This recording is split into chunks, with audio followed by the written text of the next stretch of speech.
परिवेश में पले बड़े और जो हमारी स्थिति, तो बाबा साहब की बात नहीं करें, बाबा साहब का अगर संविधान नहीं होता तो शायद आज हम आप लोगों के बीच में बैठ के स्टेज से बात करेंगे, क्योंकि हम जिस समाज से आए हैं वो समाज के सबसे पिछले पायदान पे खड़े हुए लोग होते हैं।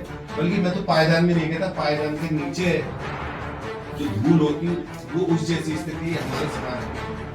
मगर एक महामानव इस दुनिया में आए जिन्हें बाबा साहब अम्बेडकर, तो उनका जो जीवन संघर्ष बहुत लंबा है। अगर मैं जीवन संघर्ष की बात करूँ तो लंबी बात नहीं है।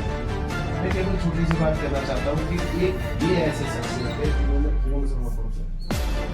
यानी जब उनकी जीवन यात्रा शुरू हुई तो उनके मन में केवल एक ही बात आई कि केवल शिक्षा से ही सब कुछ बदला जा सकता। जिस परिवेश में जिस समाज से आप आए, महान समाज से, तो वहाँ जो स्थिति थी, यानी जब हमने उनका जीवन देखते हैं तो देखते हैं कि क्लास के बाहर बैठ के उन्हें पढ़ते थे, अपनी चाट पट्टी लाते थे, बैठते थे, कक्षा से बाहर जब जूते रखते थे वहाँ पे बैठ के पढ़ते थे। मगर प्रतिभा किसी भी चीज की मोहताज नहीं होती। बाबा साहब अम्बेडकर दुनिया के ऐसे व्यक्ति हैं जिनके पास सबसे ज्यादा डिग्री। और जब देश आजाद हुआ और जब भारत का संविधान बनाने की बात आई तो नेहरू जी और पटेल साहब, ये सारे लोग जो है बाहर से किसी फॉरेनर विद्वान को लाना चाहते थे।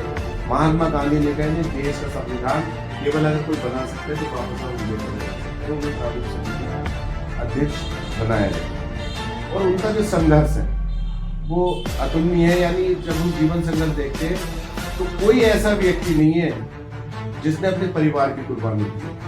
बाबा साहब अम्बेडकर ने 4 बच्चों की कुर्बानी इस सामाजिक संघर्ष के आंदोलन में की। यानी एक वो समय था, मुझे एक प्रकार याद आ गया कि बाबा साहब अम्बेडकर का हम सब लोग हैं अपने बच्चों को पालने के लिए नौकरी कर रहे हैं। सब कुछ हमारे बच्चे हैं। अगर हमारे बच्चों की तबीयत खराब हो जाए तो हम नौकरी के लिए यानी इस्तीफा तक देने की कोशिश में आ जाते हैं अगर उनकी परवरिश के लिए। मगर बाबा साहब अम्बेडकर के सामने जब उनका चौथा पुत्र राजरत्न, जब बाबा साहब अम्बेडकर जितने गोल्ड में सम्मेलन में जा रहे थे और उसके उस समय जाने के लिए उनके पास बहुत थोड़े से पैसे थे, और उनका चौथा बेटा जो था अंतिम चिराग बारिश, उसे डॉक्टर ने कह दिया था कि अगर इसे शहर में जाकर इसका इलाज नहीं हो तो ये मर जाए।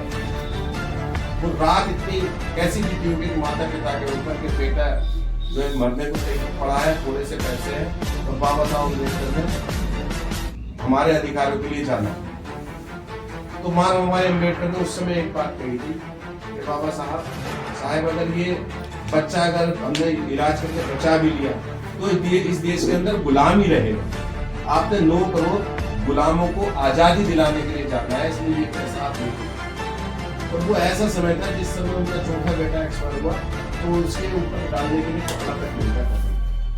ये त्याग हमें बताता है कि अगर हमारे अंदर सच्ची क्षमता हो किसी भी कार्य को करने की तो हम उसमें सफलता जरूर प्राप्त करते हैं। बाबा साहब को मानने के लिए हम ये नहीं कहते कि बाबा साहब के विचारों को आप माने ना माने। मैडम ने कहा बहुत अच्छी बात की कि जीवन छोटा हो मगर महान होना चाहिए। बाबा साहब एक संदेश है, मगर बाबा साहब के सारे विचार हमारे संविधान में उन्होंने जो है